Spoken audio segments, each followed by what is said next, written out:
Hey everybody, it's Charles Brown, the Boss Golfs, and I'm coming with you with a kind of important video about how to think about your golf trips and how you plan them and just your overall golf experience. And it's the question I get asked probably the most, and I'm gonna tell you how to not think about it, and then of course I'm gonna ruin that experience by telling you other information. But everybody asks me, what are your favorite golf courses? What is your ranking? What is your top 10? What is your top 20 courses? And the first thing I try to explain to people is you kind of have to understand that it's, of course, all just opinion, but you can miss out on great experiences living and dying by the ranking in the publications. Believing that something's the number one course when they say it's the number one course, you may find that you're let down based off the experience, the views, the layout. It just may not hit for you. So you got to use them as like a loose guide to developing your trips. I actually like to just trust the people that I know that golf with me and ask them the questions that I need answered. I love elevation change on a course. I love the layout of bunkering around greens. A great greens complex can make a flat course great, and a great course with elevation can make a course that maybe lacks a little bit of character feel like a roller coaster ride. So it's really important to me to reach out to people that I know that live in the areas that I'm golfing or have had experience in those areas to tell me where I should be golfing. But I do use the publications like a lot, especially steering. I've worked my way to over 65 of America's best public courses. I am hopefully at the end of this year, I will be through 25% of the top 100 courses in Great Britain and Ireland. So I'm using those lists because they help steer me on the path that I want to start on. And the big part of that is look at websites that just you can read other golfers' opinions of the course, because you may find that somebody says this course was great, but it was like 10 years ago and they haven't kept up with it. Or you may find out that the customer service is universally despised at the location. You know that may ruin your entire golf trip or the experience that you have with other people. Or you may find that, you know what, you can't finish this course in less than 5 or 5.5 hours because they don't maintain pace of play, and that may mean you may not be able to play 36 holes in a day. So really getting into the research and the details helps you out a lot. And then also relying on people that you trust, that you know have good taste in golf courses. And if you feel like, hey, me and my buddies are all new to this, then just go out there and have the experience. That being said, I do have a list of the great courses. It's actually up on my Instagram, The Boss Golfs, and I'll give you a short breakdown of the courses that I like the most in in my top 10, and maybe we'll do a few more, and the reason why they're in the top 10 just really quickly. So first, we have Cabot Cliffs. I mentioned it before in a prior video. Cabot Cliffs is my number one course. For a course to be a great course to me, it has to be complete. I can't feel that it takes one hole off. I have to feel that the layout is creative, the use of the land is great. I don't get into a lot of the feelings a golf course gives me based on its history or if it hosts a tour event. To me, the things that are most important are the layout and the development. I maybe allow the history of a course or the experience I had or the connection to the course, um, it may influence my decision about 5 or 10%, but it's never the overwhelming factor. Cabot Cliffs is a new course relatively, and it's just a great experience. The course is phenomenal, the layout is phenomenal, the views are phenomenal, and for you to be a great course that has ocean views, you can't forget about the inland holes.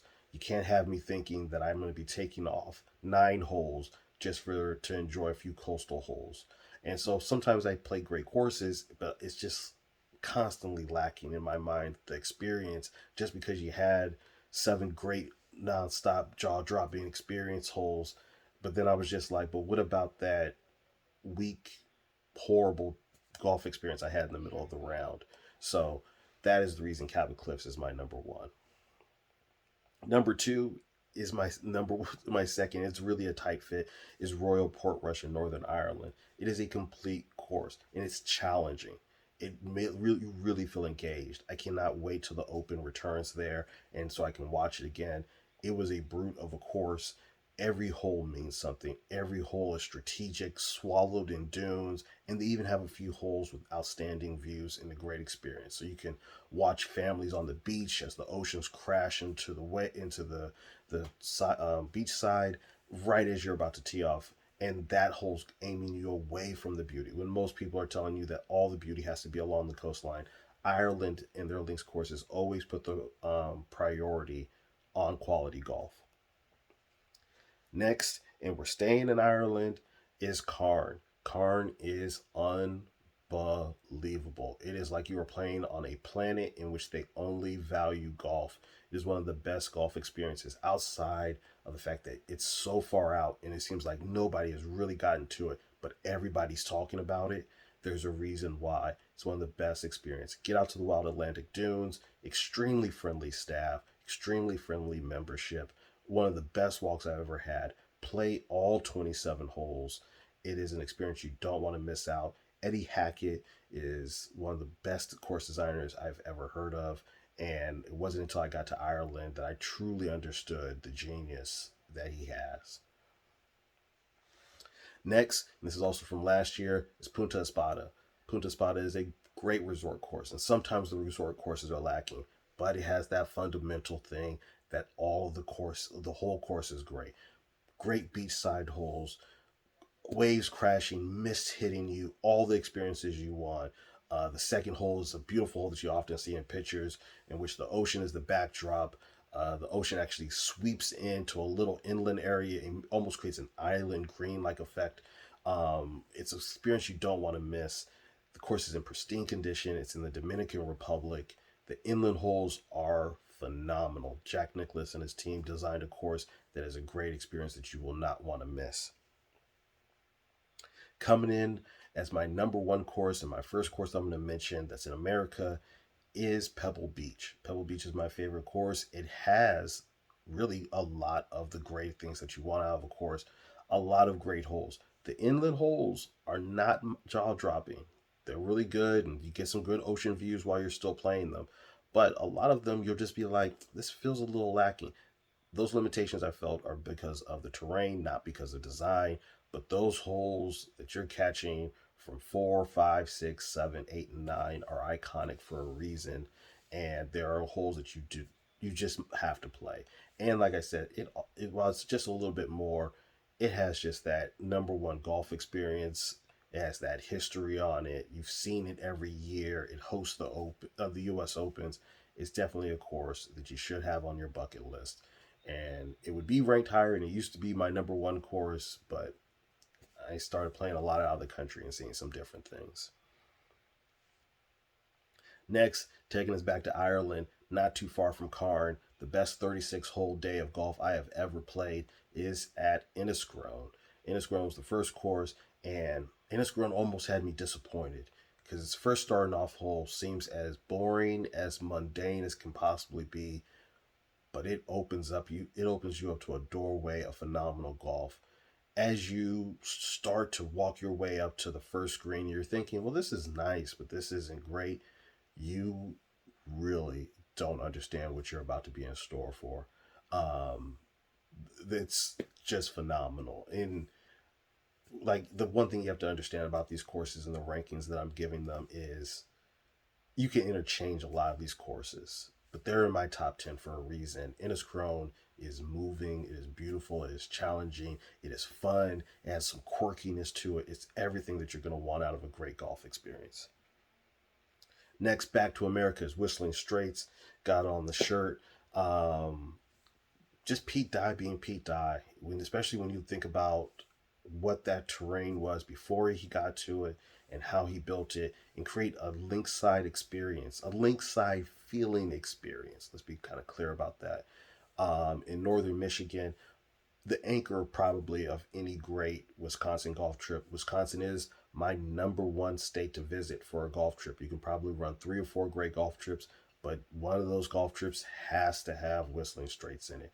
The Irish Straits is also a great course, very similar, but one of the best experiences you have to play just to understand.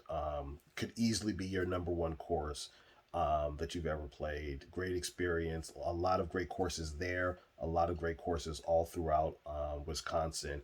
You can almost run all of them if you don't mind a long drive through Milwaukee. Number nine, taking us back to Ireland, the European Club, Pat Ruddy's gym. It is phenomenal. I can't. It's just quirky. It's the way I think of Pete Dye if he had the opportunity to really design and cut free on the links course the way Americans would think of golf. It would be what Pat Ruddy did. But the links and the layout is phenomenal. Pat Ruddy is often there. His family runs it. It's his baby. He changes the holes and the courses as he sees fit. He does on that course what most golfers dream they could do in their lives if they ever had a course. And it's phenomenal. It plays well. It's exceedingly challenging with beautiful views, two extra par threes on the course that you can play while they're there if they're open. And it's just an experience you don't want to miss out on. Number 10, taking us back to the Dominican Republic, is Teeth of the Dog, another Pete Dye gym. And a lot of people don't like Pete Dye, and I don't understand why. He makes a straightforward, generally course that just asks you to play, be the best golfer you can be. Um, he may not be your favorite designer ever, but I don't understand why some people just are like, I hate Pete Dye. Just because you lost your ball in the water, don't be mad. But Teeth of the Dog has all those jaw dropping ocean holes. Phenomenal, has history on it. The inland holes kind of fall off, but that's only in relation to how great those ocean holes are. And that's what gets most people is that when you're there, you probably will be like, man, these ocean holes are great.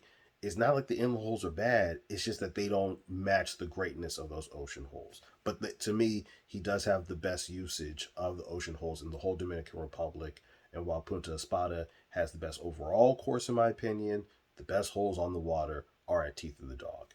And also, if you're there, play Die 4. It is a phenomenal course, very reminiscent of the French Lick course in Indiana that Pete Dye designed. Phenomenal, great views. Don't miss that opportunity to play both courses. As a little extra gym, even though that's my top 10, I'm going to give you a few other great courses that you should think about playing if you haven't, that are kind of all over the place. In order, 11 is Bandon Trails. Bandon's the best golf resort in America, hands down. There's no competition. Everybody's trip should figure out their way to eventually get there. It's a can't miss experience. Arcadia Bluffs, second place in America that everybody should play, should be um, Arcade. It should be in Michigan. Michigan is a phenomenal golf property. It's one of the best places you can play. It's an experience that everybody that's a golfer would really truly appreciate.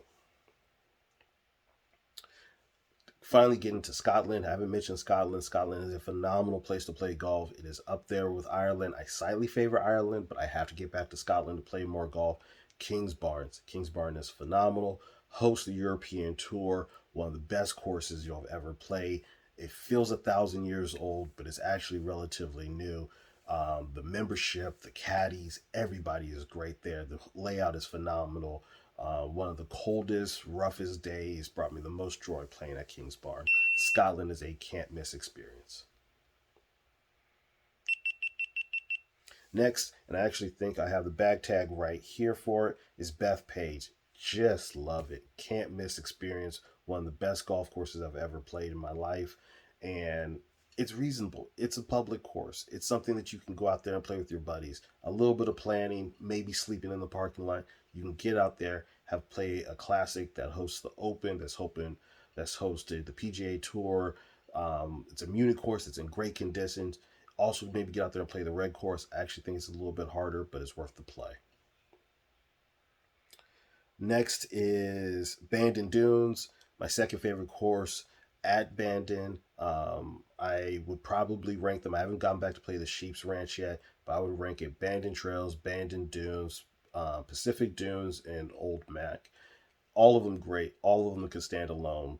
And really, one of the best parts about traveling around Bandon is just talking to other golf groups and other golfers about like, what is your ranking? Which ones did you play? Are you coming back? Everybody should get there at least once to play. And I think once you get there once, you're probably going to find yourself playing there over and over and over again. And last bonus, we're going to say Kivera, which is one of these here. I think right there. Jack Nicklaus course in Cabo San Lucas is my favorite. It is not a walkable course. Let's just get that out there. And I love a nice walkable course, but it is phenomenal. It is an experience that you have to have. It's just a great resort course. A lot of beautiful views, hanging off of the cliff, in and out the desert, down to the beach. It's just a great course. You just lay back and enjoy the experience. Treat it like a video game that you're playing in real life. It's amazing, great comfort stations. A great thing about playing out of the country in Mexico and the Caribbean, all those courses should have to have great comfort stations. And if they don't, they should lose a star. They should just be considered great 4 stars. Just let that be a note. So when you get there, enjoy the fish tacos, enjoy the great hospitality, have a great time. I like Cabo so much. I've been there 3 times now. I also got married there, and Kivera was the course that I could see over my wife's shoulder while I was getting married, and it just made the experience all that much better. If you have any questions, please reach out to me. Please follow the Boss Golfs on Instagram. Please follow me on YouTube. I appreciate all the love and support that I'm getting. You guys are all great. I hope we get out there. If anybody just happens to be like, hey, man, I want to come play with you, or I want to play with you, reach out to me. We'll figure it out. I like to travel. I love to get out there and play some great courses. Have a great day, everybody. You guys are the best.